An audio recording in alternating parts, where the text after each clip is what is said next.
নমস্কার বন্ধুরা, পিউস রেসিপির চ্যানেলে স্বাগত জানাই। আজকেও একটা দারুণ রেসিপি শেয়ার করব, সেটা হচ্ছে কচুর দম। খেতে কিন্তু ভীষণ সুস্বাদু আর একদম নতুন একটা রেসিপি। তো বন্ধুরা, পুরো ভিডিওটা তোমরা দেখো, ভীষণ ভালো লাগবে। এখানে গাঁটি কচু নিয়েছি, দেখো অনেকে কচুরমুখী আমরা বলে থাকি। তো কচুরমুখীগুলোকে আমি কিছুই করব না, প্রথমে জল দিয়ে ধুয়ে নেব। আর এখন আমি এটা প্রেশার কুকার নিয়ে নিয়েছি, আর প্রেশার কুকারের মধ্যে দিয়ে আমি 3 থেকে 4টে ভালো মতো সিটি দিয়ে নেব।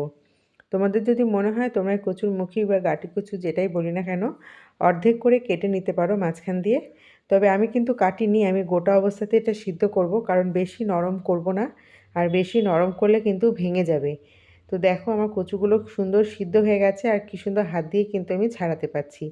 এরকমভাবে কচুগুলোকে আমি সিদ্ধ করে নিয়েছি, ছাড়িয়ে নিচ্ছি। আর কচুগুলো কিন্তু এরকম একটু শক্ত থাকবে, মানে খুব একটা নরম হয়ে ভেঙে যাওয়ার মতো সিদ্ধ করবে না, একটু যেন শক্ত ভাব থাকে। তো দেখো হাত দিয়ে আমি এটা ছাড়িয়ে নিতে পারছি। যেহেতু আমি কচুর দম তৈরি করছি, তার জন্য কিন্তু কচুগুলো একটু শক্ত থাকলে মানে খেতে ভালো লাগবে, গোটা গোটা থাকলে খেতে খুবই ভালো লাগবে। তো আমার দেখো সব ছাড়ানো হয়ে গেছে, আর আমি কিন্তু পিস পিস করে কেটে নিয়েছি। এখন আমি কড়াইতে তেল দিয়ে দিচ্ছি, এটা সর্ষের তেলে রান্না করছি, চাইলে তোমরা সাদা তেলও রান্না করতে পারো। আর তোমাদের যদি মনে হয় তেলের পরিমাণ এখানে বেশি লাগছে, তোমরা তেলের পরিমাণটা কম করে নিতে পারো। তো তেল দেওয়ার পর এখন আমি তেলটা ভালো মতো নাড়িয়ে চাড়িয়ে নেব। আর এর মধ্যে দিয়ে দেবো একটা গোটা পেঁয়াজ কুচি। আর আজকের এই কচুর দম রেসিপিটা সম্পূর্ণ আমিষ, মানে নিরামিষ নয়, এটা আমিষ রান্না। তোমরা যদি মনে করো এখানে পেঁয়াজ আর রসুনটাকে তোমরা বাদ দিতে পারো, ঠিক আছে। আর যদি আরও একটু ভালো ফ্লেভার আনতে চাও, একটু চিংড়ি মাছও দিয়ে দিতে পারো, খেতে খুবই ভালো লাগে। তো আজকে কচুর দমটা কিন্তু আমি আলু দিয়ে করেছি, একদম সম্পূর্ণ আলু দিয়ে। তোমরা দেখো বন্ধুরা আমি কি কায়দায় করলাম, ভীষণ ভালো লাগবে। আজ রেসিপিটা যদি ভালো লাগে অবশ্যই কিন্তু তোমরা লাইক করবে, কমেন্টস করবে, শেয়ার করবে বেশি বেশি করে।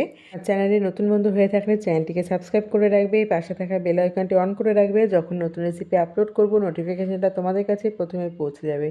আর যে সকল বন্ধুরা ফেসবুক থেকে আমার রেসিপিটা দেখছো, রেসিপিটা ভালো লাগলে অবশ্যই লাইক কমেন্ট শেয়ার করো, এবং আমার ফেসবুক পেজটিকেও তোমরা ফলো করে রেখো, কারণ যখন নতুন রেসিপি আপলোড করব নোটিফিকেশনটা তোমাদের কাছে পৌঁছে যাবে।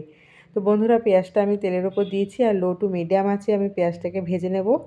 আর খুব একটা কালো করে বা ডিপ ফ্রাই আমি করব না, জাস্ট হালকা ভেজেছি, কাঁচা গন্ধটা যাতে বেরিয়ে যায়। আর এখন দিয়ে দিচ্ছি একটু গোটা গরম মশলা ফোড়ন, কারণ এটা দিলে কিন্তু এই স্বাদ দ্বিগুণ বেড়ে যাবে। অবশ্যই গোটা গরম মশলা ফোড়নটা দেওয়ার চেষ্টা করবে। এখন পেঁয়াজটা ভালো মতো আবারও নাড়াচাড়া করে নিচ্ছি। আর আমি এখানে গাঁটি কচু আর আলুটা যে আগে থেকে সরিয়ে রেখেছিলাম সেটা এখন আমি এর মধ্যে অ্যাড করে দেবো। আর গাঁটি কচুগুলো একটু শক্ত রাখার কারণ এটাই যে আমি এখন যে রান্নাটা করব ভালো মতো কষিয়ে, এতে আমার গাঁটি কচুগুলো বা কচুরমুখী যেটাই বলি না কেন একদম ভাঙবে না, গোটা গোটা থাকবে। আর পাতে দিলে কিন্তু খেতেও ভালো লাগবে। একদম বেশি সিদ্ধ হয়ে গলে গেলে কিন্তু খেতে মোটেও ভালো লাগবে না। তাই একদম চেষ্টা করবে যাতে একটু শক্ত ভাব থাকে, বাকিটা রান্নার মধ্যে সিদ্ধ হয়ে যাবে। এখন দিয়ে দিচ্ছি স্বাদ মতো লবণ, পরিমাণ মতো হলুদ গুঁড়ো, আর দিয়ে দেবো এখানে কাশ্মীরি লঙ্কার গুঁড়ো 1 টিস্পুন, আর দিয়ে দেবো এখানে জিরের গুঁড়ো 1 টিস্পুন, ঠিক আছে। আর তোমাদের যদি মনে হয় ঝালের পরিমাণ এখানে বেশি, তোমরা কিন্তু ঝালটা এখানে কম বেশি করে নিতে পারো। এখন ভালো মতো একটু ভেজে নিচ্ছি গাঁটি কচু আর আলুটাকে, মানে লবণ হলুদ দেওয়া হয়েছে তাই লবণ হলুদের সাথে ভালো মতো মাখিয়ে নিচ্ছি। আর এখানে টমেটো একটা কুচি করে দিয়েছি, তবে টমেটোটা পুরোপুরি অপশনাল, চাইলে দিতে পারো নাও দিতে পারো। আর এখানে আমি নিয়েছি মশলা, এখানে নিয়েছি কাঁচা লঙ্কা, আদা আর রসুন। 4-5টা কাঁচা লঙ্কা নিয়েছি, অর্ধেক রসুনের কোয়া নিয়েছি, অর্ধেক আদা নিয়েছি, ভালো মতো পেস্ট করে নিয়েছি।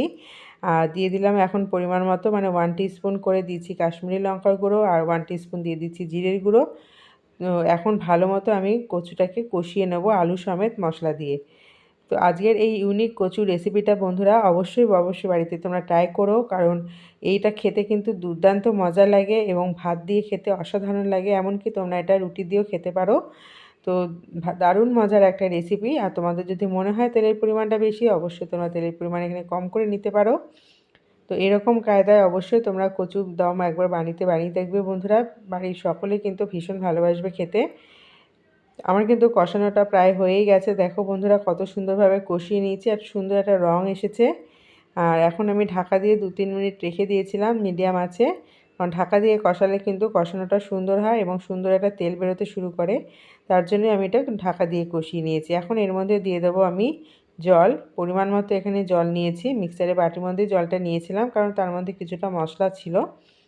এখন জল দেওয়ার পর আমি 10 থেকে 15 মিনিট মিডিয়াম আঁচে ফুটিয়ে নেব, ভালো মতো ফুটিয়ে নেব, কারণ কচুটা আমার যতটা সিদ্ধ হওয়া বাকি ছিল বাকিটা কিন্তু রান্নার মধ্যে সিদ্ধ হয়ে যাবে।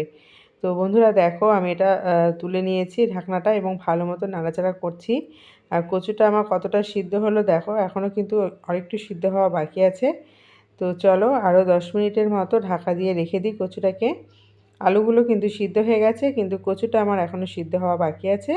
তার জন্য আরও 10 মিনিট আমি রান্না করে নেব, কচুটা যাতে সিদ্ধ হয়ে যায় আর গ্রেভিটাও যাতে আরেকটু শুকিয়ে আসে। 10 মিনিট বাদ আমি আবার ফিরে এসেছি। দেখো বন্ধুরা, আমার কিন্তু এখন রান্নাটা পারফেক্টলি হয়ে গেছে, দেখলেই বোঝা যাচ্ছে, এবং গ্রেভিটা অনেকটা টেনে নিয়েছে। আর কচুটাও আমি তোমাদের দেখিয়ে দিচ্ছি কতটা পরিমাণে সিদ্ধ হয়েছে। তো চলো এবার গরম গরম পরিবেশন করব। আর তার আগে এখানে আমি 1 টিস্পুন দিয়ে দিচ্ছি গরম মশলা। তোমরা এখানে গরম মশলার জায়গায় কিন্তু ঘি ব্যবহার করতে পারো। তোমরা যদি গরম মশলাটা স্কিপ করে যেতে পারো, ঘিও দিতে পারো। আর দিয়ে দেবো এখানে স্বাদ মতো একটু চিনি, কারণ সবজির মধ্যে একটু চিনি না হলে ব্যালেন্সটা ঠিকঠাক হয় না, লবণের ব্যালেন্সটা। তার জন্য চিনিটা এখানে ব্যবহার করেছি। তোমাদের ইচ্ছে হলে চিনিটাকে তোমরা স্কিপ করে যেতে পারো। তো এরকম কচুরমুখির দম খেতে কিন্তু ভীষণ ভালো লাগে। অবশ্যই তোমরা আমাকে জানাবে তোমাদের কেমন লাগলো। আর বন্ধুরা, এখন এখানে আমি কিছুই দেবো না, গ্যাসটা অফ করে দিয়েছি। আর এখন আমি ভালো মতো এটা সার্ভ করে নিচ্ছি। তো চলো সার্ভ করে তোমাদেরকে দেখাই আজকের এই কচুরমুখির দমটা খেতে কতটা মজার হয়েছে। আর এখানে 1 টিস্পুন গরম মশলার গুঁড়ো দিয়ে দিলাম। এখানে গোটা গরম মশলা আগে দেওয়া ছিল, তাই দেওয়ার দরকার ছিল না, কিন্তু তবু আমি দিয়েছি। এটা তোমাদের পুরোপুরি অপশনাল, চাইলে দিতে পারো আবার নাও দিতে পারো। তো দেখো বন্ধুরা, কতটা লোভনীয় হয়েছে এবং দেখতে খেতে কিন্তু দুর্দান্ত মজা। দেখেই বোঝা যাচ্ছে এটা কতটা টেস্টি হয়েছে। আশা করছি রেসিপিটা তোমাদের আজকে ভীষণ ভালো লেগেছে, এবং রেসিপিটা ভালো লাগলে অবশ্যই আমার পাশে থেকো। তো আজকের মতো এই পর্যন্ত, চলে আসবো নতুন একটা রেসিপি নিয়ে। আমার পুরো ভিডিওটা দেখার জন্য অসংখ্য ধন্যবাদ জানিয়ে রেসিপিটা এখানে শেষ করছি। আজকের মতো টাটা।